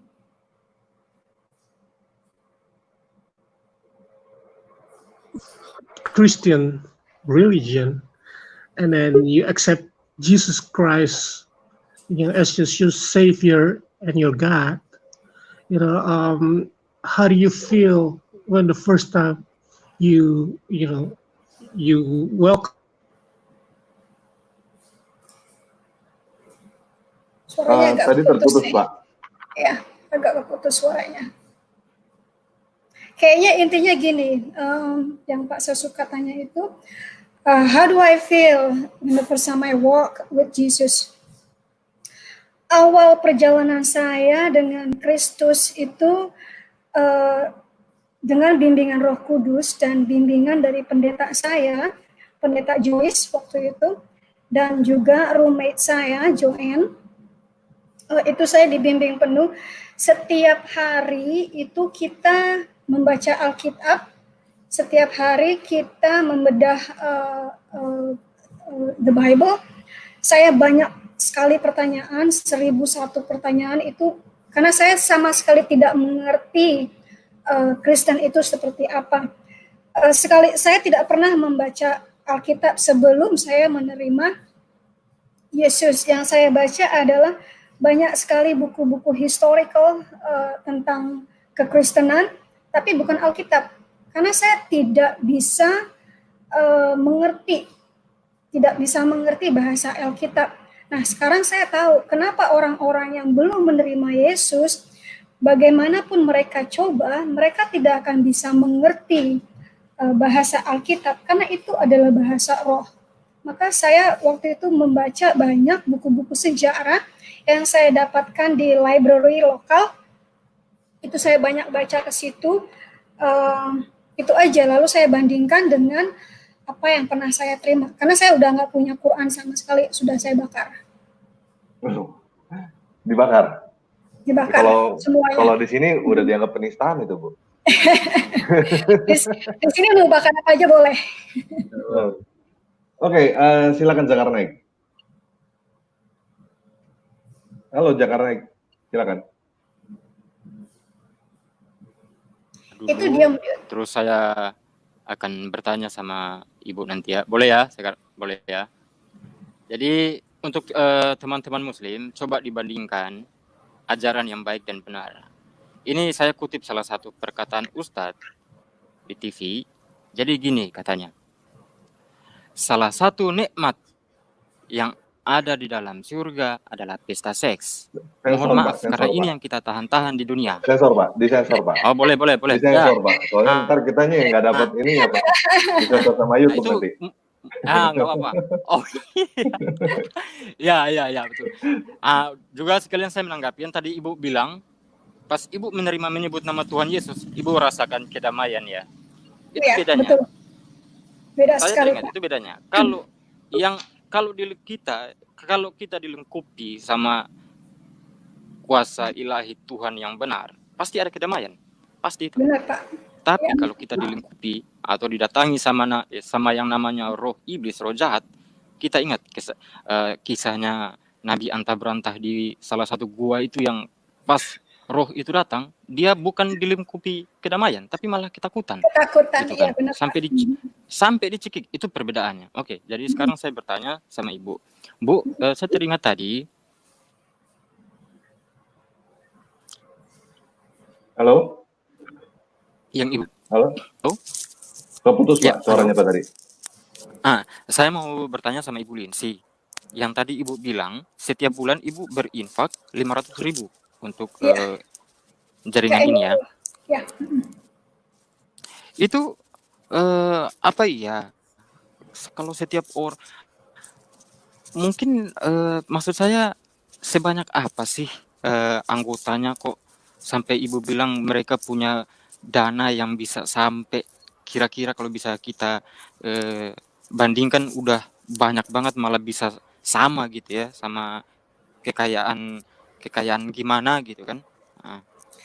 Itu dari mulut mereka sendiri ya. Saya sendiri bukan accounting gitu. Itu dari mulut mereka sendiri. Kalau mereka sudah memiliki dana yang besar, bahkan mereka bilang itu mereka memiliki dana dari luar negeri. Dari luar negerinya mana, saya juga nggak tahu. Itu pernah dites ya, Bu? Karena gini. Pernah dites ya, Bu? Maksudnya jangan-jangan itu bohong gitu, kayak kan biasa penipuan-penipuan kan banyak. Enggak, saya nggak pernah tes. Kalau menurut saya nggak pernah big deal ya soal duit ya. Jadi kalau emang mereka butuh segitu ya saya kasih segitu. Saya orang yang tidak pernah mempermasalahkan soal duit. Ya, karena mungkin udah didoktrin juga kan. Jadi orang-orang ini ngeliatin bentuk kecintaan orang-orang ini sama agamanya atau sama jaringannya, jadi pas dimintai gitu aja pun pasti nggak bakalan protes gitu kan. Kita kalau nggak ngasih kita tadi gimana, Bu, kalau nggak ngasih? Kalau kita nggak ngasih gitu kita dikejar-kejar terus sampai kita ngasih. Oh iya. Makanya gitu. Saya teringat udah kayak film gangster itu gitu loh.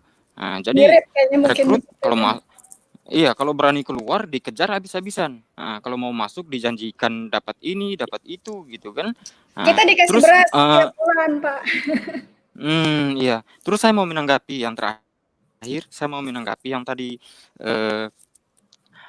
Ibu bilang mungkin ada yang tanya apa ada hubungannya sama FPI, HTI. Kalau saya dari pemikiran saya sendiri, saya berpikir jadi mungkin NII ini itu cikal bakalnya dari organisasi-organisasi yang sekarang ini ada gitu loh. Tapi pada waktu itu mereka masih gerakan bawah tanah aja gitu loh. Masih gerakan bawah tanah sambil mengumpul anggota, rekrut sini sana sampai memang dirasa kekuatannya udah cukup, barulah dilegalkan dengan organisasi-organisasi yang sekarang ini gitu kan. Karena nggak mungkin organisasi-organisasi kayak gini bergerak itu bukannya orang-orang bodoh semua gitu kan. Udah pasti orang-orang pintar yang bisa disusupin ke dalam ya kalau bisa ke dalam pemerintahan juga gitu kan. Pokoknya bisa disusupin lah biar menggembosi pemerintahan ini kan gitu. Demikian tanggapan saya aja. Ya, makasih Pak. Terima kasih Pak. Terima kasih. Halo Hadasa, silakan. Halo, shalom tanpa ragi, shalom Bu Linsi. Shalom Hadasa. Ibu, saya cuma mau nanya satu. Saya dulu kira-kira kuliah juga lah gitu pada masa-masa itu. Saya ada kecurigaan itu saya sih ngelihat teman-teman saya, mereka itu yang aktif di It's Me gitu, kelakuannya rada-rada gitulah gitu. Jadi kayak bermusuhan gitu. Ada hubungannya nggak sih It's Me dengan Saya nggak tahu It's Me Itzy itu ya, tapi emang banyak kita rekrut dari UI, dari Gunadarma, ada juga dari SKIP, dan beberapa institut atau universitas surroundingnya, di sekelilingnya. Gitu. Karena mereka kalau sudah datang kayak misalnya keluar kampus, itu pada nongkrong-nongkrong gitu, itu banyak sekali. Gitu. Bahkan dari mereka sebenarnya sudah keluar dari kuliah mereka, tapi sama orang tua mereka bilang tetap kuliah. Jadi uang kuliah itu mereka larikan ke NII. Iya ya. Soalnya zaman saya itu kalau orang udah nggak tahu itu karena kecurigaan saya aja ya gitu. Mungkin kecurigaan mereka benar. Iya, kalau mereka kalau udah aktif di gitu-gituan, rasanya jadi ada jarak gitu, jadi ada permusuhan gitu. Benar Bu. Itu aja sih Bu pertanyaan saya. Ya, makasih Bu. Ya, shalom Ibu. Shalom, makasih. Ya, silakan Pak Ngatio. Sebenarnya Pak Ngatio ada pertanyaan nih di sini, udah ada. Iya itu, karena itu kan sangat menolong, karena dulu saya juga latar belakang Muslim, cuma saya remaja lah ya, remaja terima Yesus gitu loh, sampai kemudian sekarang ini gitu loh. Jadi ini pengalaman yang sungguh sangat luar biasa betul. Saya karena pernah melayani mereka yang cuma tinggal matanya itu, tapi ya puji Tuhan masih ada bisa ketemu sama keluarganya gitu. Mungkin ya itu pertanyaan itu Bu, tahun berapa sih terima Yesus hingga pertumbuhan sampai sekarang? Kalau saya dengarkan ini kan sungguh cukup kuat untuk belum menolong yang lain yang kemudian terima Yesus baru begitu. Makasih. Saya terima Yesus itu tahun 2012. Tahun 2012 saya ingat sekali, itu setelah summer ya, setelah musim panas di sini, saya ingatnya gitu loh Pak. Dan setelah itu saya tidak lagi menengok ke belakang, saya langsung terus maju. Iya, terima kasih. Wow. Terima kasih. Oke, makasih Pak Ngatio. Iya. Halo Kinasi, silakan. Itu masih di mute mikrofonnya. Halo Kinasi. Halo, selamat malam Ibu. Malam. Siang. Nggak mau tanya, singkat aja. Waktu itu organisasi Ibu itu cara merekrutnya gimana Bu? Kan nggak secanggih zaman sekarang kan, internet. Ya. Cara merekrutnya. Cara merekrutnya, kalau pengalaman saya, karena saya juga sudah merekrut banyak orang, itu kita merekrut orang-orang yang sudah kita kenal dengan baik. Istilahnya kalau ada kepercayaan pribadi terhadap orang tersebut. Kayaknya saya waktu itu merekrut teman-teman yang saya dulu kerja di Arvisco di Pondok Pinang. Itu karena mereka ada percaya dengan saya, ada istilahnya ada kepercayaan tersendiri sama orang tersebut gitu. Terus dari situ aja, karena percaya, saya nggak akan dineko-nekoin dan maju terus. Dan biasanya yang kita rekrut itu mereka yang duitnya banyak.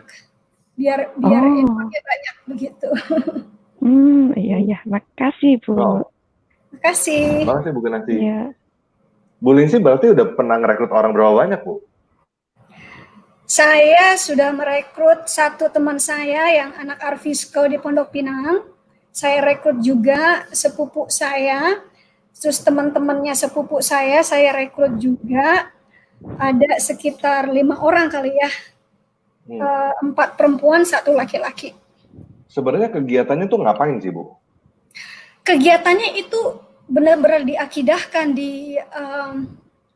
dicamkan kalau kita ini sedang berperang dan kita akan mendirikan negara Islam Indonesia dan kita akan meruntuhkan negara Republik Indonesia dan kita mengambil alih dan kita akan mendirikan syariah, negara syariah dan menggunakan hukum syariah. Itu yang mereka camkan. Terus diajarin berkelahi, berantem, bawa senjata atau bom gitu? Enggak. Kalau yang perempuan sih enggak. Kalau yang perempuan enggak, saya enggak tahu yang laki-laki ya. Kalau yang perempuan itu diajarkan untuk sopan, santun, dan bagaimana menarik mereka supaya bisa masuk. Oh, gitu. Berarti kalau perempuan lebih ke rekrutmen ya? Iya, kayaknya begitu. Kalau yang cowok saya nggak tahu. Kan dipisahkan akidah perempuan dan akidah laki-laki itu dipisahkan. Oke. Oke, makasih Bu Kinasi. Makasih. Makasih Bu. Ya. Ya, silakan Himura Lufi. Halo, selamat malam. Malam. Jelas ya? Jelas. Oh, bagus. Halo Bu Linci ya? Ya. Iya. Ya. Saya mau nanya Bu, Ibu emang waktu masuk itu dicekcokin pakai gimana sih Bu supaya bisa gampang masuk? Ibu percaya sama mereka? Kan saya sudah bilang sebelum itu sudah ada rasa percaya tersendiri kepada orang yang mengajak saya. Waktu itu Sarjono ini sahabat saya waktu di SMP. Enggak, maksud saya gini Bu. Rumusnya itu supaya otak kita tuh bisa gampang mudah percaya, nggak surga, ada rasa aneh gitu, curiga gitu Bu. Surga Pak. Apa janjiin gimana gitu Pak? Bu. Janjinya surga Pak. Surga. Jadi surganya Bu, gimana itu? Surganya iya, gimana Bu. Maka saya bingung makanya. Janjinya surga. Itu surga. Jadi yang mereka bilang surga itu semua kebutuhan kita tercukupi gitu loh. Tapi mereka nggak pernah ngomong soal yang 70 bidadari ya, rame-rame itu nggak pernah, cuma mereka bilang semua kebutuhan kita akan tercukupi, kita akan memiliki rumah yang besar, kesannya indah sekali gitu loh, tapi jalannya susah, dia bilang begitu. Ada kebutuhan ya berarti. Lucu juga ya, di surga ada kebutuhan gitu ya. Menurut mereka begitu. Menurut mereka di surga itu ada kebutuhan yang tercukupi. Oke. Malu. Ya, itu aja saya. Oke. Terima kasih Himura Lufi. Terima kasih Pak. Silakan Christian Prince Indonesia.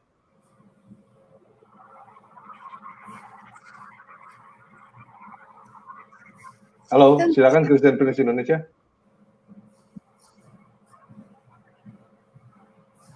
Halo, Christian Prince Indonesia. Malam. Ya, shalom Bro Tanparagi sama Ibu Lin. Shalom. Ini nih mau nanya, Ibu dulu pas bergabung dengan organisasi NII itu, adakah setiap bulan atau setiap tahun dana dari mereka gitu, pembayaran untuk keberlangsungan hidup selama Ibu bergabung dengan organisasi tersebut? Setiap bulan itu mereka memberikan istilahnya kayak sembako ya. Kalau nggak salah itu 2 karung beras, 2 karung beras, gula, kopi, dan terigu. Itu aja. Tapi setiap bulan ya saya setor ke mereka 500.000. Tapi tetap maksudnya mereka tetap supaya nggak lari gitu ya orang-orang yang ini, jadi meyakinkan Ibu untuk tetap ada di organisasi tersebut. Terus mau ini Bu, mau juga bilang kalau bisa sih lokasi-lokasi yang Ibu pernah datangi di saat Ibu masih bergabung dengan NII tersebut, kalau bisa nanti coba di-share lagi Bu ke kita-kita, jadi buat kita nih orang-orang Indonesia yang masih ada di Indonesia dan generasi-generasi muda selanjutnya supaya lebih hati-hati dan waspada gitu, bisa mencegah di mana tempat-tempat yang dicurigai.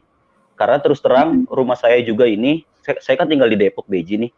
Rumah saya ini dulu kata orang sekitar ini sebelum saya tinggal di sini, sebelum dibeli dengan orang tua saya, rumah saya ini bekas mantan teroris Amrozi, gitu. Dan ya, rumah saya, itu. Iya, rumah saya kan di Beji, rumah saya kan juga di Beji. Dulu kan juga pernah ada pemboman kan di Depok ini kan, di Depok Beji juga, kebetulan juga pas. Nah, kita khawatir juga takutnya di sekitar sini juga ada organisasi tersebut, gitu. Jadi kita harus antisipasi. Kalau bisa sih nanti dibantu share-share juga lokasinya. Biar kita cek dari Google Map gitu, biar bisa dipantau. Iya, tadi saya juga maunya begitu, cuman iya, kayaknya udah berbeda sekali tadi. Iya. Iya, saya udah nggak kenalin jalan-jalannya loh. Bu, berarti itu kayak MLM juga ya, Bu ya? Kalau Ibu cerita tadi Ibu setor 500.000 susah gitu dapat ini gitu. Itu mirip-mirip MLM juga ya, rekrut segala macam gitu. Mirip ya, mirip. Tapi kan mereka nggak jualan, justru mereka mengambil dari kita, gitu.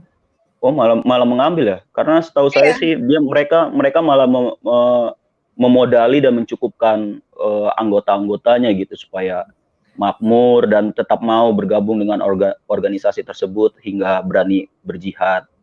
Yang saya tahu sih itu ternyata kita nyetor juga ya. Mungkin triknya sudah berbeda ya dengan dulu karena itu kan sudah lama sekali tahun 98. Sekarang kita di tahun 2020 nih, jadi udah 22 tahun yang lalu ya. Udah jauh sekali. Oke, makasih Christian Pilsen. Iya, makasih. Salam. Berarti itu benar-benar jualan surga neraka doang ya, Bu ya? Jualan janji-janji gitu ya? Ya, kayaknya sih begitu ya. Politisasinya begitu. Silakan Supatiki. Ruf. Oke Bu, saya mau ini Bu. Jadi ingat tadi perkataan Ibu. Saya keluar dari got paling kotor. Kalau boleh saya nanti kalau boleh saya bisa kenang itu untuk selama-lamanya Bu. Akan saya pakai. Ngakak habis saya Bu. Terus, jadi saya ingat lagi sesuatu kali ya. Kan ada namanya si Ken Arok di chat ini kan. Sering dia ngoceh-ngoceh gitu. Di mana-mana di apologetic channel Kristen dia nongol sama si topi sengit ini. Jadi suatu saat saya tanya dia kan. Ken Arok, lu udah pada capek-capek sholat, kenapa kamu nggak jadi apa cleaning service-nya batu suci itu aja, ya toh? Ngapain capek-capek sholat? Ya udah jadi cita-citamu itu ganti saja, jadi cleaning service saja, toh langsung itu pasti dapat itu surga, ya kan? Dia nggak bisa ngomong apa-apa loh, nggak bisa bantah ya. Terus diganti yang lain. Iya Pak. Bapak hebat juga ya bertarungnya. Iya kan. Tapi ya itu aja. Terima kasih Bu. Tentang kesaksiannya. Terima kasih. Ya, makasih Supatiki. Halo Joki, silakan. Halo Joki, silakan. Selamat malam, shalom. Shalom, selamat malam. Shalom. Ya. Bu, saya mau tanya satu aja Bu. Halo. Nah, waktu itu Bu, kalau setahu Ibu, apakah NII ini berafiliasi dengan organisasi di luar kah, yang organisasi dari Islam? Menurut mereka begitu Pak. Karena saya sendiri nggak tahu ya. Menurut mereka itu dari mulut mereka sendiri, kalau mereka juga mendapat dana dari luar negeri. Luar negerinya mana, saya nggak tahu. Saya sempat tanya-tanya, dari mana aja sih luar negerinya. Seingat saya ada yang bilang itu dari Brunei. Ada yang bilang dari Brunei. Itu aja yang sekilasan saya dengar. Gitu. Karena udah lama sekali juga sih. Saya nggak punya tape recorder yang bisa saya bawa gitu. Nah, terus Bu, itu yang anggota yang Ibu apa namanya, yang Ibu dapatkan terus Ibu bawa ke organisasi itu, bagaimana sikap mereka ketika mereka mengetahui Ibu keluar dari NII, Ibu? Saya nggak tahu gimana reaksi mereka karena kita masing-masing tinggalnya jauh ya. Kayak sepupu saya kan itu tinggal di kota. Terus yang lainnya tinggal di Bogor. Saya begitu kabur aja, saya nggak mau lihat ke belakang. Istilah kata, gua keluar dari perahu, lu kalau mau keluar sendiri dengan resiko sendiri gitu. Oh, iya. Oke, makasih tanpa lagi. Selamat malam. Salam. Makasih. Terima kasih, Pak. Ya, AOP ya. Ya, silakan, Pak. Suara saya jelas? Halo? Agak kecil, Pak. Agak kecil ya? Halo, agak kecil. Bisa kencengan dikit? Halo? Gimana sekarang? Ya, bagus, jelas. Pak. Bisa jadi menyanyi, Pak. Oke. Merdu. Tapi masih lebih merdu suaranya tanpa lagi kok. Oke. Salam Ibu ya, Ibu Lindsay. Shalom, Pak. Selamat malam dari sini. Kalau sana apa, masih good afternoon bagaimana? Di sini masih pagi, masih terang di sini. Oh, terang ya. Oh, berarti masih good morning ya. Oke lah. Masih, Pak. Bu, hanya sedikit mau tahu aja, Bu. Ini hanya mau, kalau menurut penilaian Ibu ya, ini tapi subjektif Ibu. Suaranya putus loh, Pak. Oh, putus ya? Terputus ya? Sekarang gimana? Ya, sekarang bagus. Oke. Kalau dari ini terkait dengan mungkin ideologinya atau teologinya ya, teologi di dalam pemahamannya NII ya, yang pernah Ibu dulu. Kalau dari skala 1 sampai 10, menurut penilaian Ibu, pemahaman Ibu akan teologinya NII yang ideologinya yang sampai yang menggerakkan NII itu, pemahaman Ibu kira-kira di angka berapa? Kalau menurut saya bukan teologinya ya yang mereka arahkan, tapi lebih dari politiknya, gitu loh. Karena emang dari dulu secara politik itu saya tidak menyukai korupsi, tidak suka dengan pemerintah yang korup yang waktu itu kan masih dalam pemerintahan Soeharto ya, gitu loh. Jadi lebih ke situ, ke politisasinya bukan ke ideologinya. Jadi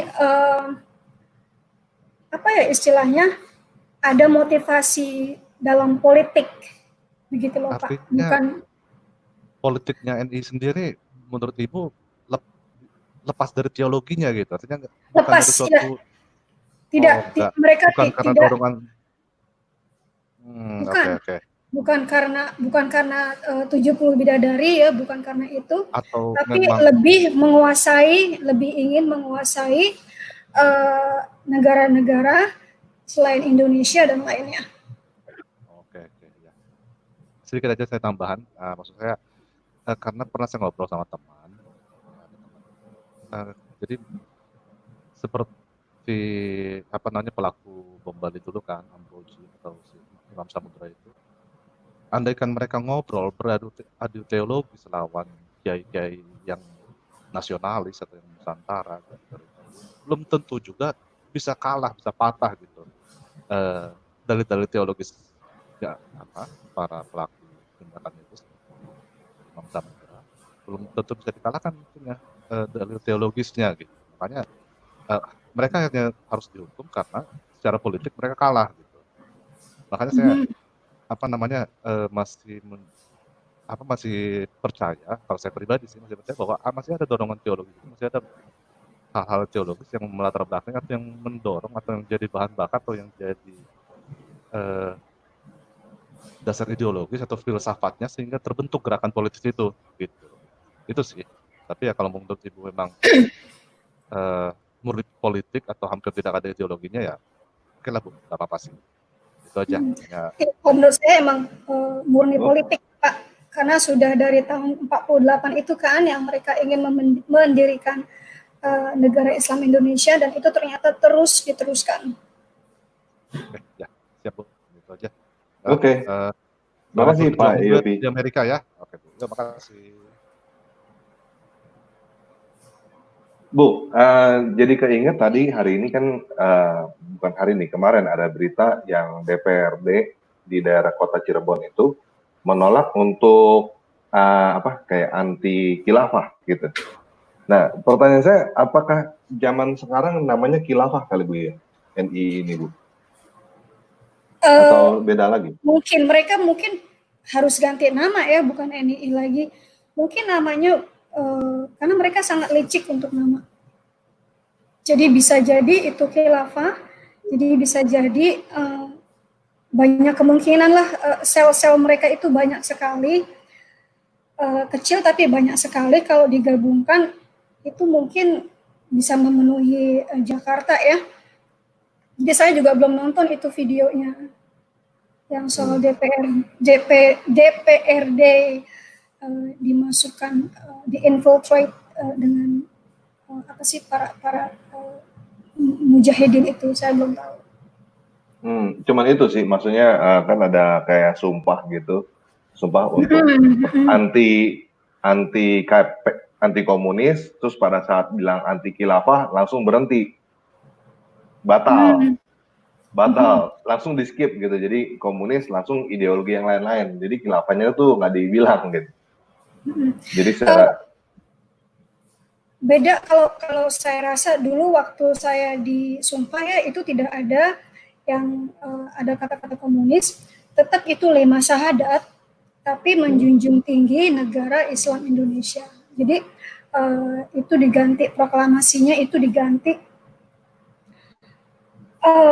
Kalau saya ada bukunya dulu, mungkin saya tinggal di rumah yang dulu ya, itu masih ada kok, apa sih saya catat itu proklamasinya, itu 5 syahadah, tetap 5 syahadah, tapi banyak diganti menjadi negara Islam Indonesia. Kalau kayak sekarang kan istilahnya gini, saya juga masih bingung nih, kayak menurut Ibu gimana ya? Sekarang kan Presiden Jokowi, terus udah gitu wakil presidennya juga Pak Maruf Amin, mantan ketua MUI itu. Terus apa kurang Islam lagi atau apa gitu, maksudnya bingung juga gitu, maksudnya gimana? Yang terakhir mereka kalau Vice Presidennya sudah dari orang NII, yang terakhir yang mereka akan MUI Bu, sorry Bu, bukan NII, MUI. MUI. Majelis Ulama Indonesia. Mereka nggak ada hubungannya dengan MUI. Bahkan mereka nggak suka dengan orang-orang MUI. Orang-orang yang ideologinya tinggi itu mereka nggak suka. Mereka lebih memilih ke yang politik, gitu loh. Di garis-garis kekerasan itu mereka lebih mendukung yang itu. Kalau seperti NU, MUI atau Muhammadiyah itu mereka have nothing to do with them. Oke, kita tamu terakhir kayaknya Pak Gatot Kaca. Habis itu kita langsung closing kali ya Bu ya. Halo Gatot Kaca, silakan. Halo, selamat malam, shalom. Shalom. Bisa dengar suara saya, Bu Lin? Iya, Pak. Oh iya. Makasih Tan Paragi kesempatannya. Ya, Bu, tadi saya dengar-dengar, jadi sepertinya memang arahnya lebih ke politik ya, Bu ya, kalau dulu MUI. Nah, saya mau tanya dulu nih, Bu, yang pertama, dulu itu kira-kira kan, kalau dulu kan partainya kan hanya terbatas ya. Kalau dulu itu mereka lebih nyasar ke partai yang Islam atau partai nasionalis ya dulu, Bu, masuknya itu? Dulu setahu saya mereka lebih menyusup ke partai hijau. Apa tuh partai hijau? PPP ya. Nah, kan dari dulu kan sebenarnya isu khilafah itu kan sudah cukup lama. Ini baru-baru ini kan sekarang ada lagi nih Bu, yang apa namanya, seperti sudah masuk nih memang ke kelompok-kelompok di tingkatan itulah, di tingkatan pemerintahan gitu. Nah, kalau Ibu lihat, saya nggak tahu apakah Bu Lindsay masih ngikutin berita-berita di Indonesia apa enggak, tapi kalau sepengetahuan Ibu nih, kira-kira saat ini isu khilafah ini semakin tinggi apa enggak ya Bu ya? Saya udah nggak ngikutin banyak ya berita-berita di Indonesia, karena di sini juga politiknya sedang hangat ya, apalagi setelah COVID-19 ini, politiknya begitu hangat di sini. Jadi saya tidak memantau bagaimana perkembangan khilafah. Yang saya pantau sekarang ini adalah bagaimana berkembangnya umat-umat murtadin yang keluar dari got yang paling kotor menemukan jalan yang paling terang, yaitu jalan Kristus. Nah, itu yang saya fokuskan, itu yang selalu saya doakan, dan itu yang selalu saya mencoba untuk membimbing. Begitu, Pak. Berarti sekarang masih ini ya, Bu ya? Maksudnya sekarang pun udah meninggalkan yang lama kan, tadi Ibu bilang sekarang menatap ke depan gitu. Ya, betul, Pak. Iya, sekarang berarti udah, puji Tuhan, udah banyak ininya ya Bu ya, yang istilahnya yang diajarkan kepada murid-murid tentang Kristus gitu ya. Ya, dengan bantuan yang lain juga ya, karena saya kan tidak bisa 24 jam. Ya, satu lagi ya, tanpa lagi pertanyaan terakhir. Bu, duluan saya juga dari orang tua saya, ibu saya itu juga dari Muslim dulu. Jadi memang yang paling ini adalah ideologinya. Jadi waktu itu ibu saya menikah dengan bapak saya, akhirnya masuk ke Kristen, sampai meninggalnya waktu itu masih muda memang ibu saya. Sampai di meninggalnya ibu saya, singkat cerita, sampai itu gencar sekali sampai pengen disuruh balik begitu.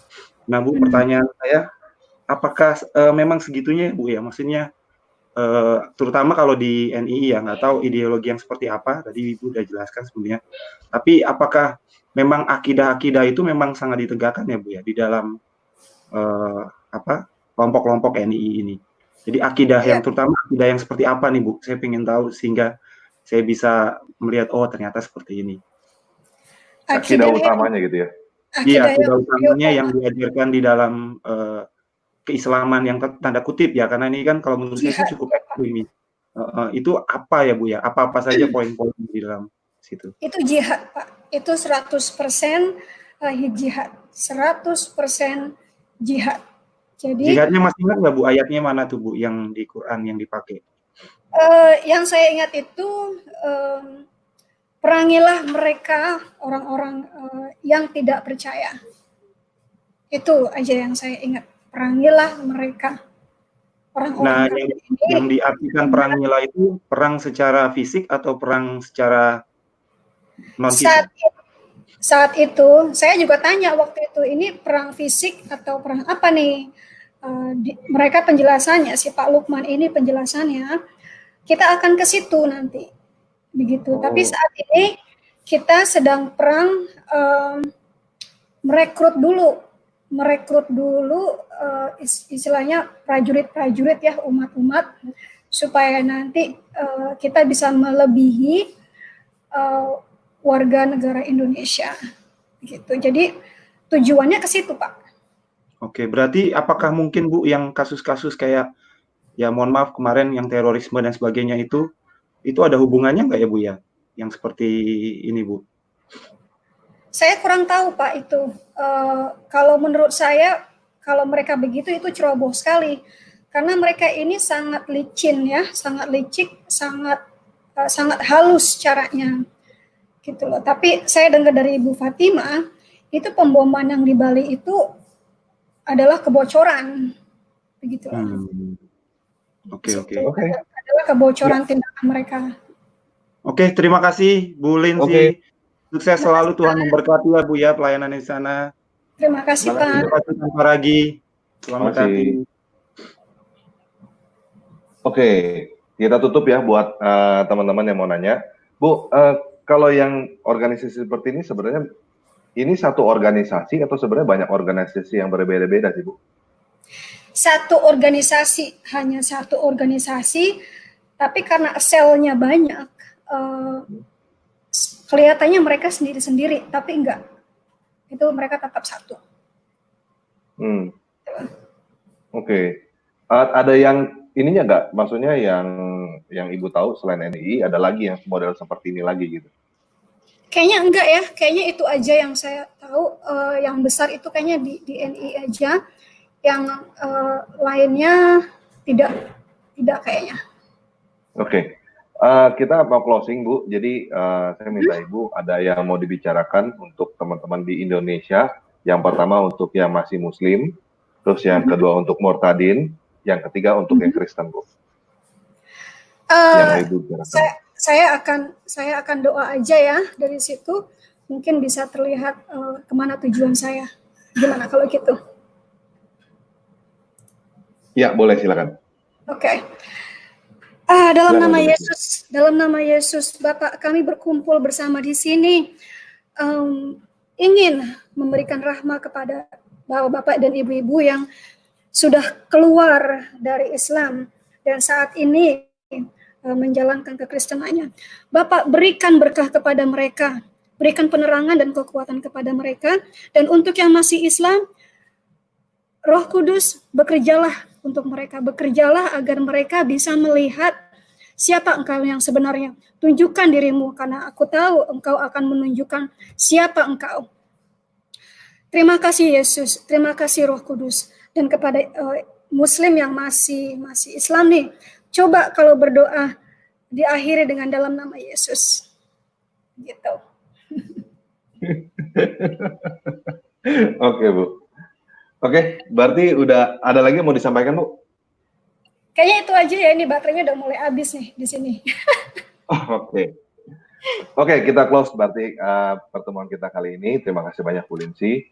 Semoga Ibu sehat di situ dan damai sejahtera beserta dengan Ibu. Oke, makasih Pak. Shalom. Shalom. Oke, terima kasih teman-teman semua sudah hadir di acara kita kali ini. Kita minggu depan, hari Sabtu depan akan ada lagi kesaksian Murtadin. Oke, stay tune terus di channel Tanpa Ragia. Terima kasih, Yesus Kristus penguasa kita memberkati.